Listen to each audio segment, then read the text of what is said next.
my name is Courtney DeKalb-Myers. I am the Cleveland County Horticulture Educator.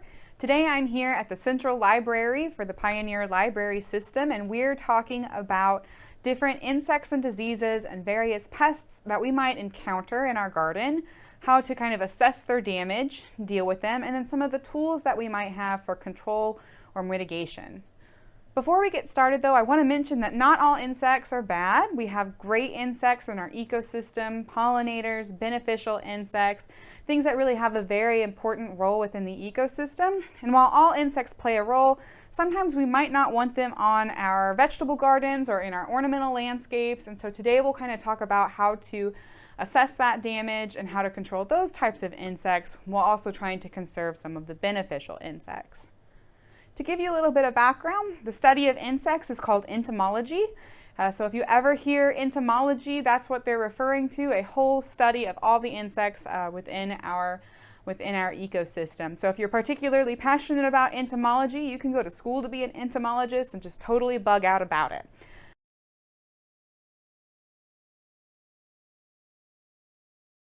So when you're looking in your landscape and trying to assess whether or not there is any pest damage or any pest activity, you might consider looking for things that we call signs or symptoms. So symptoms are the plant's response to the pest presence. And so that might be things like yellowing, holes within the leaves, any wilting or dieback. That's the plant telling you that something is wrong and that there might be a pest present. Signs are actual signs of that pest present. And so for insects, that might be things like bug poop, which is what we call frass, or cast skins, or even the insects themselves can be a pretty good indicator that something's going on. With diseases, you might see fungal growth on top of the leaves, but that too is a sign of a pest presence.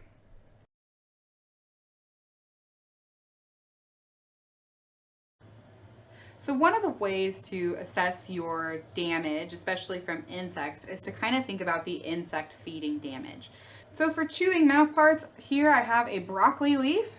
It's got lots of little holes in it, and so we know that this is something caused by a chewing mouthpart. And if you turn it over on the back and you look really, really close, you can see right here a small little caterpillar who's just getting started.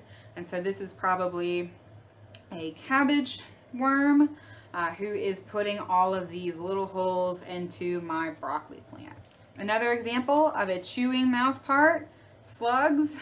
This is on my hosta, and they've been eating that as well. But a nice good hole chomped out of the plant is an indicator of a chewing mouthpart.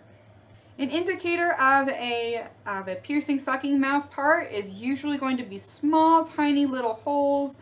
What we kind of call stippling, almost looks like there's been a pin prick on that plant. This one, if you turn it over on the back, you can kind of start to see the small little stippling holes on the back of this hibiscus leaf. Another type of mouthpart that I didn't have pictured but I want to bring up are thrips. Thrips have a rasping sucking mouthpart, so it's almost kind of like a razor that sort of scrapes off the top and then they suck that up. And they're particularly fond of flowers. So if you ever see this color sort of scraped off of flowers, that can be an indicator that there are thrips.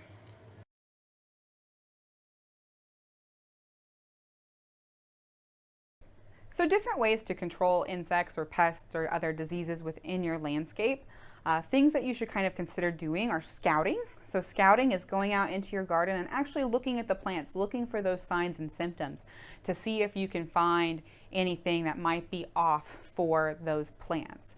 Because it's a lot easier to control a small population than a large population of insects. So if you go out there, look around, and you maybe see an infestation of aphids or spider mites, it's easier to catch that when it's a small group rather than when it becomes a large infestation and begins to take over your landscape. Also consider thresholds. So when you go out and you're looking in your garden, if you only find a few insects or maybe just one and they're not really doing a whole lot, that can be a very easy thing to just remove them or just kind of ignore them if they're not really taking over a large portion of your plants. Remember that some of these insects, though we might not like them and they might be eating our plants, they might serve as food for birds or other wildlife within your landscape or within your backyard ecosystem, so consider that too. So if you find a small amount, don't worry about it so much, kind of consider that threshold. Now, if you find a very large amount, that might be when there is time to do some sort of control. Also consider some cultural controls, so choosing different varieties. When it comes to diseases, try to find resistant varieties. Those are going to be better equipped and have sort of a better system to fight off some of the existing pests within that landscape. Also consider sanitation. And so if you're out there and you're kind of looking around and maybe you see just a small branch that has some spots on it or anything like that, just go ahead and clip that off and throw that away. We don't want to compost it necessarily because those pathogens or those spores or insects might overwinter in our compost, so we can go ahead and put those in our trash. Also consider the timing of plantings. And so a lot of times I get a lot of questions about squash bugs. And one of the things we can do to sort of avoid some squash bugs is actually plant a late planting of squash.